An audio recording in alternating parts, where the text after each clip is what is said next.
Hello મિત્રો, સ્વાગત છે તમારું અમારી યુટ્યુબ ચેનલની અંદર। મિત્રો, સ્પર્ધાત્મક પરીક્ષાને લગતી જે પણ અપડેટ હોય તેના માટે તમે અત્યારે જ અમારી ચેનલ સાથે જોડાઈ જજો અને અત્યારે જ અમારી ચેનલ સબસ્ક્રાઈબ કરી દેજો। અને જો તમને આ વિડીયો ગમે તો લાઇક કરજો અને વધુમાં વધુ તમારા મિત્રો સુધી શેર કરજો। મિત્રો, અત્યારે પીએસઆઈ શારીરિક કસોટીનું પરિણામ જાહેર થઈ ગયેલ છે।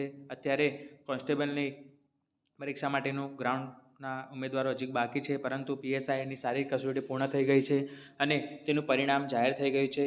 તો પીએસઆઈના અંદર કેટલા ઉમેદવારો પાસ થયા છે, હવે તમારું કોમ્પિટિશન કેટલું રહેશે અને સાથે સાથે કેટલા ઉમેદવારોનું પરિણામ શું આવ્યું છે તેના વિશે આપણે માહિતી મેળવીશું। તો આ વિડીયોને અંત સુધી જોજો, જેથી કરીને જે પણ અપડેટ હોય તે તમારા સુધી પહોંચી જાય। અને હવે પરીક્ષા ક્યારે આવશે? તો અત્યારે પીએસઆઈ શારીરિક કસોટીનું પરિણામ આવ્યું છે, ત્યારબાદ તેની લેખિત પરીક્ષા લેવામાં આવશે। તો પહેલાં દોડ હતી અને ત્યારબાદ પરીક્ષા લેવામાં આવશે। તો હવે કોમ્પિટિશન કેટલું છે? તો આ પરીક્ષાની અંદર શારીરિક કસોટીની પરિણામની અંદર મહિલા ઉમેદવાર એટલે કે 29,495 મહિલા ઉમેદવાર પાસ થયેલા છે। એ જ પ્રમાણે પુરુષ ઉમેદવાર 73,428 ઉમેદવારો પાસ થયેલા છે। તો કુલ ઉમેદવાર 1,02,923 ઉમેદવારો પાસ થયેલા છે। તો હવે પીએસઆઈની અંદર કોમ્પિટિશનની અંદર 1,02,923 ઉમેદવારો લેખિત પરીક્ષા આપી શકશે। તો હવે પરીક્ષા ક્યારે આવશે? તો મિત્રો, આની પરીક્ષા એપ્રિલ સુધીમાં આવવાના પૂરેપૂરી શક્યતાઓ રહેલી છે।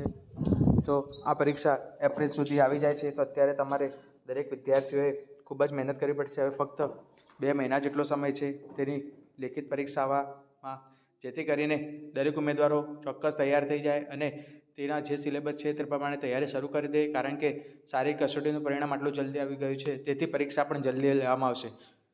ત્યારબાદ બિન હથિયારી પોલીસ સબ ઇન્સ્પેક્ટર સર્વગની શારીરિક કસોટીનું પરિણામ જાહેર કરવા બાબત તેના વિશે ઘણી સૂચનાઓ હતી, તે આપણે જોઈ લઈએ એકવાર કે જો કોઈ ઉમેદવારને શારીરિક કસોટીના પરિણામની વિગતો અંગે કોઈ વાંધો કે રજૂઆત હોય તો અરજી સાથે કોલ લેટરની નકલ સામેલ રાખી જરૂરી પુરાવા તારીખ 22/2/2022 સુધીમાં ગુજરાત પોલીસ ભરતી બોર્ડની કચેરી, બંગલા નંબર G12, સરિતા ઉદ્યાનની નજીક, સેક્ટર નંબર 9, ગાંધીનગરમાં રજિસ્ટર એડી અને સ્પીડ પોસ્ટ દ્વારા કુરિયર કરી સાંજના 17:30 કલાક સુધીમાં મોકલી આપવાની રહેશે। 22/2/2025 બાદ મળેલ કોઈપણ અરજીઓ માન્ય લેવામાં આવશે નહીં, જેની તમામ ઉમેદવારોએ નોંધ લેવી। તો જે પણ ઉમેદવારોને કોઈ પ્રશ્ન હોય, પોતાના મેરિટમાં નામ ના આવ્યું છતાં તે ઉમેદવાર પાસ હોય તો પોતે રજિસ્ટર એડી દ્વારા ગાંધીનગર 22/2/2025 સુધી પોતાની અરજી પહોંચાડી શકે છે।